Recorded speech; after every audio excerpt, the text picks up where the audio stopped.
What if I was so preoccupied about giving my kids everything I've never had that I forget to give them what I did have?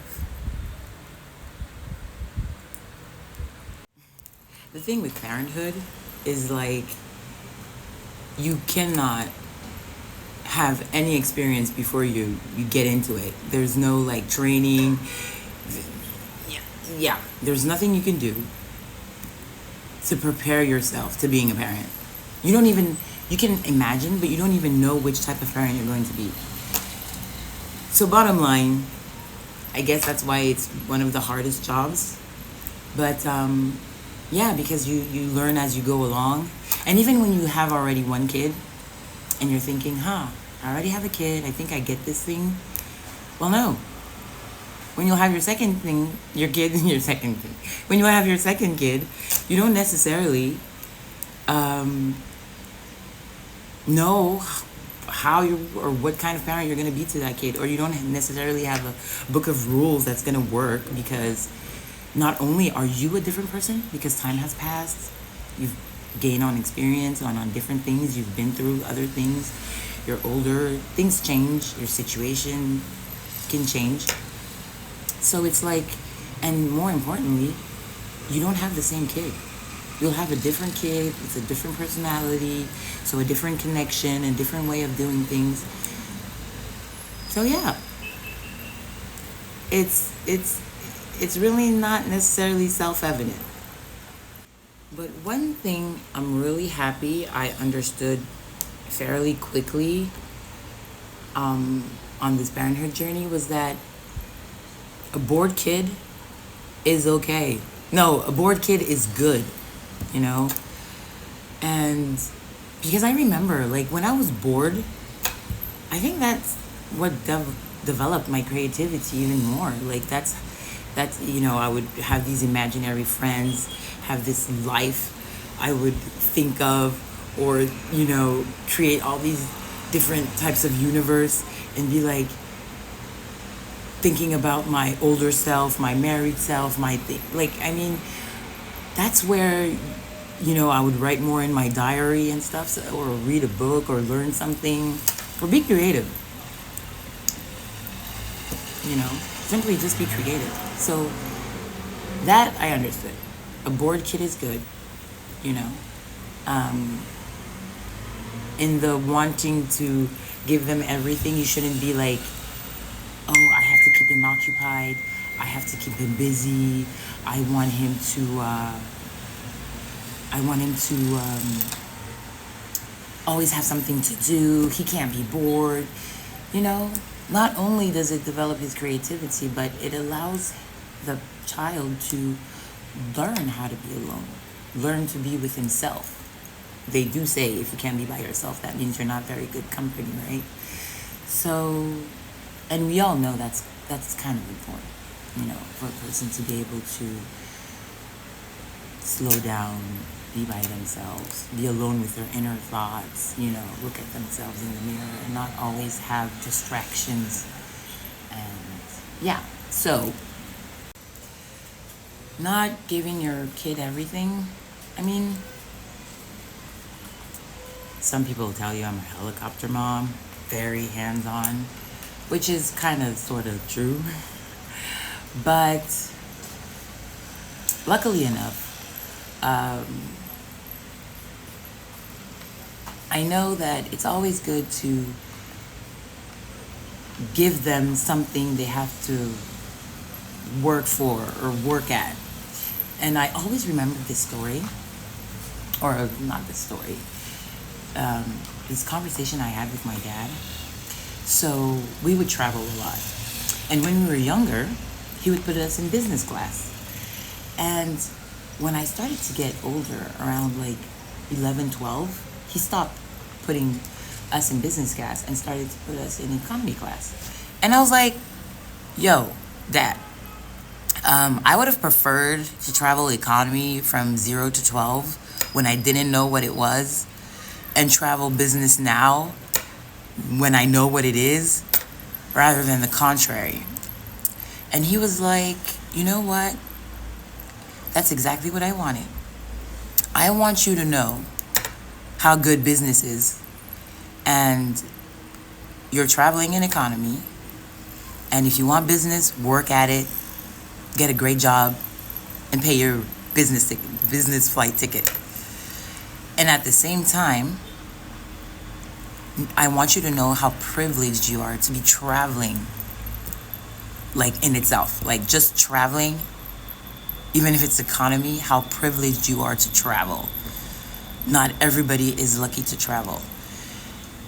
And I was like, yeah, I get it. Okay, cool. And I know it stayed with me in the sense that he did give me something, the opportunity to travel very often.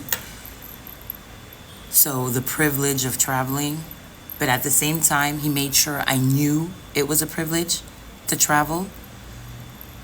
And at the same time, he made sure I knew there was more, that I could travel better, and that if I wanted to do that, I had to work at it. So that definitely is a lesson. You wanna be able to give your kid the finer things in life, but you want to make sure they know it's a privilege. They know they are getting the finer things in life. They know that it's not the norm. Not everybody has the luxury or the chance or the opportunity to get what they're having, and still leave a little space for them to reach for more, want more, fight. You know, you can't do all the fighting for them. And going back on the boredom thing, you give them everything. I think as humans, we need the thrill, we need the excitement. Even as like adults, we're here, we have a goal, you meet that goal, and sometimes we have, we make the mistake to not enjoy reaching that goal, and we're already setting another goal. So yeah, I think it's important for them to have something to work at, to work for, to want, to strive to get. And it also helps them because I think we will always look for that excitement and that thrill. And if you got everything in life and you feel bored out of your life, you're going to look for it in other things, external things. And we know how dangerous it is to get excitement and validation and fulfillment from external things. You just want more of that thing. And then it works less and less. And it's a vicious cycle where, you become addicted. And any addiction, whatever that addiction is bad. And then you're in this endless cycle of looking for excitement and thrill and living a more dangerous life, in the sense that you're falling more for that addiction because you need it more and it works less, so vicious cycle. My boys are into football, soccer, and now they made me a fan, but that's another subject, that's another episode. Because in wanting to share that with them. So, but like I said, another episode. But so they have tournaments, and where it's like a little Champions League. They have the teams and they have the tournament, and then there was the winner, and the winner would get the team would get medals, and then there would be this trophy that they would share. It would stay 1 week in each player's home, etc., etc. And I think it's like 2 years ago they changed that, and there's still the championship, but there's no winners. They give the kids, participation medals, and that's it. And I was like, no, because in real life you don't just get participation medals. I get the principle of at least you tried, at least you did it. So maybe like give all the kids participation medals, but there's a trophy, and then there's a winner. So the kids can learn how to deal with loss. They can learn to lose, which is super important. Because in life, you won't get a pat on the back just because you participated. Unfortunately, maybe, but that's life. And I think it's important for them to learn how to lose, learn how to deal with their emotions, deal with the deception of, you know,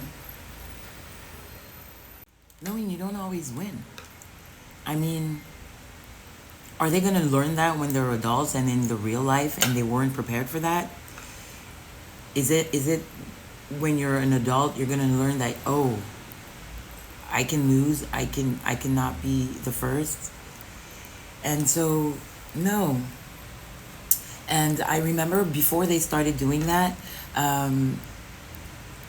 my oldest son, he went into the finals and they lost the finals. He was crying. Oh my God, my little heart. I was like, oh my baby and stuff. But it was an opportunity for a life lesson. You know, first of all, I told him how he should be so proud of himself to getting into the finals, for his team to have made it there. That's great. You know, other teams were eliminated before, and that, you know, for the next tournament, they'll work harder. They'll see why they lost this final and they'll do better and they'll train.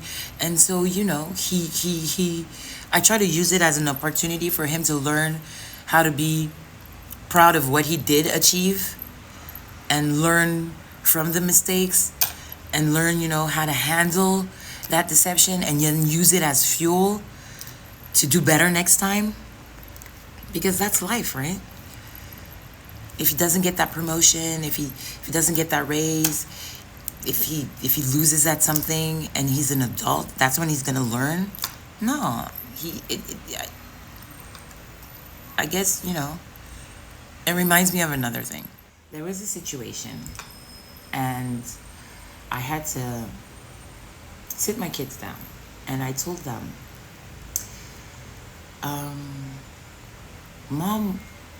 Mom can't shield you from life. Mom can't shield you from pain. And in some way I told them, you know, and I don't really want to. However, I want you to know that I'll be there. I'll try to help you work through it. I'll try to make sure, you know, it hurts less, and you learn how to deal with the pain, and you learn how to move forward. And I guess it's realizing that that's the best way I can love them and make them equipped for life. You know, I can't avoid them ever living through pain, and I don't want to. They will fall. And trying to use my energy or my means to make sure they don't fall is for me wasting that energy and that time, and it puts them even in a disadvantage. Yeah, definitely a disadvantage, because what are they gonna do when I'm not there? But more importantly,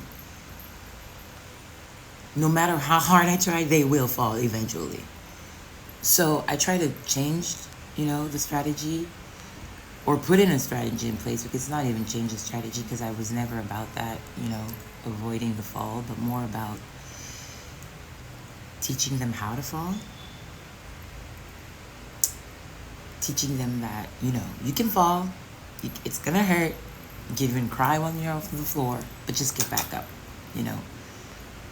Let them know that I'll be there for them to, you know, I'll try to be there.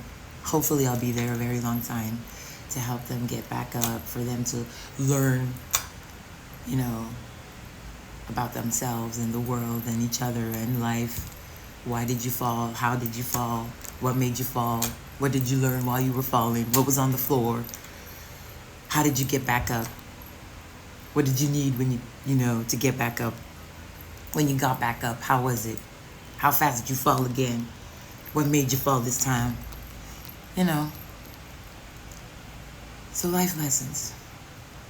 Life lessons. So again, I'm not saying don't give your kids a good life. No, that's not what I'm saying. It's more, give them the life, and but leave room for the fight, improvement, wanting, going for it, strive, ambition. You give them the food, but don't chew it for them. Better yet, they're kids in the beginning. Give them fish, but then teach them how to fish, kind of thing. So yeah, give it to them, but don't give it all. Don't give them everything. And let's make sure when we do give it to them, they're grateful. They know how lucky they are. And they enjoy it. Oh my God, for them to enjoy it. How easy is it to disregard or take for granted things because they become so common? So let them enjoy the privilege. Know that it's a privilege. Be grateful for it. And not give too much of it for them to not strive for more.